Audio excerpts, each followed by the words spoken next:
فتح مکہ کا دن ہے۔ آپ جانتے ہیں کہ حضور کے پیچھے ایک بچہ بیٹھا تھا، حضور کا ردیف، جو خوشی سے اچھلتا تھا، بڑی خوشی کا دن تھا، لیکن میرے حضور کا سر عجز سے جھکا ہوا تھا، حتیٰ کہ امامے کا کور اونٹنی کی کوہان کے ساتھ لگتا تھا، لیکن وہ بچہ تھا، نو عمر تھا، وہ اچھلتا تھا خوشی سے، تو حضور سے روکتے تھے، پھر وہ اچھلتا تھا، پھر روکتے تھے۔ وہ بچہ کون تھا؟ تاریخ میں ڈھونڈے، نواسا نہیں ہے، کسی انصاری سردار کا بیٹا نہیں ہے، کسی قریشی سردار کا بیٹا نہیں ہے، حضور کے خاندان کا کوئی فرد نہیں ہے۔ ہم نے تاریخ ڈھونڈی تو وہ حضور کے آزاد کردہ غلام اور منہ بولے بیٹے زید بن حارثہ کا بیٹا اسامہ بن زید ہے۔ فتح مکہ کے دن اپنے ساتھ جس کو بٹھایا وہ غلام زادہ تھا، دنیا کو بتایا محمد عربی غلاموں کو عزت دینے آیا ہے۔ ایک غلام کو یہاں اپنے ساتھ سواری پہ بٹھایا، دوسرے کو کعبے کی چھت پہ چڑھا دیا، بلال حبشی کو کہا یہاں کھڑے ہو کے اذان پڑھو۔ اللہ اکبر! کہاں بلال مکے کی گلیوں میں ظلم اور جبر، جور اور زیادتی کا شکار ہوتے تھے، چکی پسوائی جاتی تھی اور جسم میں میخیں ٹھونکی جاتی تھی، اور ذلت اور رسوائی کے گڑھے میں ان کو دھکیل دیا تھا کفار نے۔ آج وہی غلام، وہی بلال کعبے کی چھت پہ کھڑا ہو کے اذان دے رہا ہے۔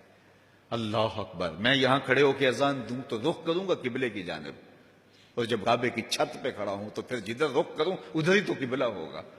اب بلال اذان دے رہے ہیں، رخ کدھر کیا؟ حضور طواف کر رہے تھے، بلال اذان دے رہے تھے، جدھر جدھر حضور پھرتے وہ بھی رخ پھرتے چلے جاتے۔ اقبال بولے اذان ازل سے تیرے عشق کا ترانہ بنی، اذان ازل سے تیرے عشق کا ترانہ بنی، نماز تو اس کی دید کا ایک بہانہ بنی، ادائے دید سراپا نیاز تھی تیری، کسی کو دیکھتے رہنا نماز تھی تیری۔ کیسا رنگ تھا، کیسا جمال تھا! تو وہ طبقے جن کو کوئی پوچھتا نہیں تھا ان کو عزتوں کی مسند پہ بٹھایا۔ غلاموں کو تو بیڑیوں میں جکڑ کے لایا جاتا تھا، انسان انسان کے اوپر حاکم بنا ہوا تھا اور انسان کی تذلیل ہوتی تھی، اور میرے حضور کعبے سے مخاطب ہو کے کہتے ہیں کہ تیری بڑی عزت ہے، لیکن فرمایا کہ مسلمان کی عزت، آبرو اور اس کا خون تیرے سے زیادہ قیمتی ہے۔ یہ سبق دیا، یہ درس دیا تو بھٹکی ہوئی انسانیت کو سراغ زندگی میرے حضور نے عطا کیا۔ تو اس لیے آج میں اور آپ اس کا شکرانہ ادا کرتے ہیں، اور اللہ کے حضور لاکھ لاکھ شکر ادا کرتے ہیں کہ ہمیں اس نبی کا غلام ہونے کا شرف اور اعزاز نصیب ہوا۔ تو پھر ان کی تذکروں اور ان کی محبتوں کی خوشبو بکھیریں گے، ان کے ذکر کی مہک سے مشام ہستی کو کیوں معطر نہیں کریں گے، ان کا تذکرہ نور بھی کریں گے، اور ان کے بتائے ہوئے طریقہ کو اختیار کر کے اپنی زندگی کو بھی نور نور کریں گے۔ آج ایک طرف ہم اپنے گھروں پہ چراغاں کرتے ہیں، تو میں کہتا ہوں کہیں یہ چراغاں بنیروں تک محدود نہ رہ جائے، کوئی دیا لے کے دل نگر میں بھی آؤ، کہیں دل کی گلیوں میں اندھیرا نہ رہ جائے۔ تم گلیوں میں تو جھنڈیاں لگا دی، کہیں دل کی گلیاں ویران نہ رہ جائیں۔ آؤ کوئی جھاڑو لے کے دل کی صفائی بھی کرو، تمہارا اندر بھی ستھرا ہو، تمہارا باہر بھی ستھرا ہو، پھر میرے مصطفیٰ پہ درود پڑھو۔ یاری لا تو پاک نبی سنگ اے پر پوری یاری، پھر درود قبول ہے تیرا لاکھ نالوں ایک واری۔ ان کا طرز زندگی روح میں جذب کر لیجئے، ان کے بتائے ہوئے طریقوں کو اپنی زندگی میں اتار لیجئے۔ تو ہم اگر اپنی پہچان حضور کے نام سے کرواتے ہیں، اور ہماری ساری پہچان ہے ہی ان کے نام سے، تو پھر ہمارا عمل بھی اس کی گواہی دے، ہمارا رویہ بھی اس کی گواہی دے، ہمارا طرز زندگی بھی اس کی گواہی دے۔ آج بھی اگر اسلام کا دامن پکڑو، وَأَنْتُمُ الْأَعْلَوْنَ إِن كُنتُم مُؤْمِنِينَ، میرے رب نے وعدہ دیا ہے، کافر لگتے کیا ہیں، تم مومن بن کے دکھاؤ، عزتوں کا تاج تمہارے سر پہ رکھوں گا۔ لیکن تم تن آسان ہو، تم خواہشات کے بندے بن گئے ہو، آرزوؤں کے غلام بن گئے ہو، اور نعمتیں وہ مانگتے ہو جو بدر اور احد کے صحابہ کو عطا کی گئی۔ کہاں کیسے تمہیں وہ نعمتیں ملیں گی؟